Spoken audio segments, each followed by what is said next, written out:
Well, g'day church. Here I am with Kirby Lancaster. We're out for a walk in the suburb of Highton. 1.5 metres apart, mind you. Yes, we are. And I wanted to update us as a church about one of the really important goals we've had this year, which is discipleship.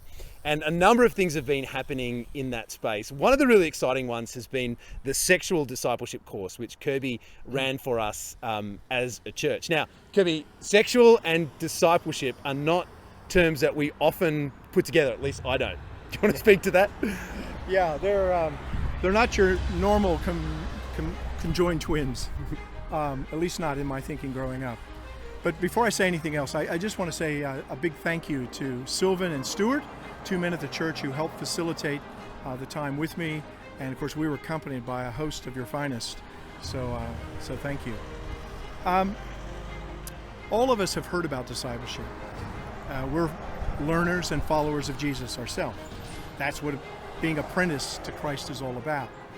And yet, how often do we think of discipleship in terms of our sexuality?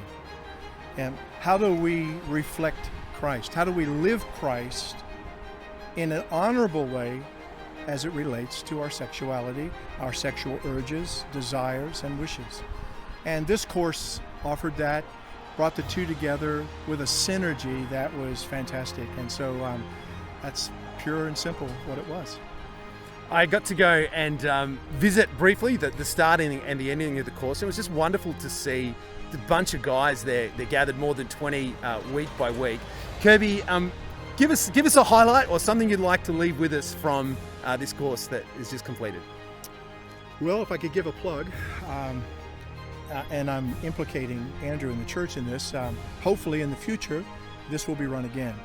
And to me, the first standout was Dr. Alan Meyer brought together good, sound exegesis of Scripture with cutting-edge understanding of brain science, human anatomy, our own sexuality, and caused the Scripture to literally be the springboard for our conversation about everything that we did in the course. And it was always tied back to the Scripture, and that was awesome, because then if we had a problem, we had to wrestle it out with God.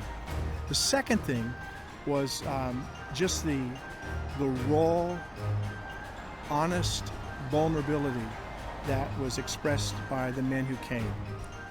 For men to share the heart. And I don't want to sound tokenistic, but my experience, I had 6 sisters. My mother was a woman, so I grew up with 7 girls in the house. They knew how to talk about heart stuff a lot better than Dad and I. But to hear men bare their heart in areas where they were struggling and wanting to be a better follower of Jesus in their sexuality was awesome, because it was like they were handing you their heart, hoping that you wouldn't play footy with it. And I think we honored that, and I'm continuing to pray that God will bear the fruit of His life in their life in the days future. So those are my 2 takeaways. Thank you, Kirby. We also had a women's discipleship course, which we're going to hear some feedback on, I hope, in the coming weeks. But Kirby, thank you so much. We love you, brother. We thank you for the way that you've served our church in this, and we hope that it really will continue to serve and to grow better, deeper disciples of Jesus in the time to come. Thanks, brother. Thank you.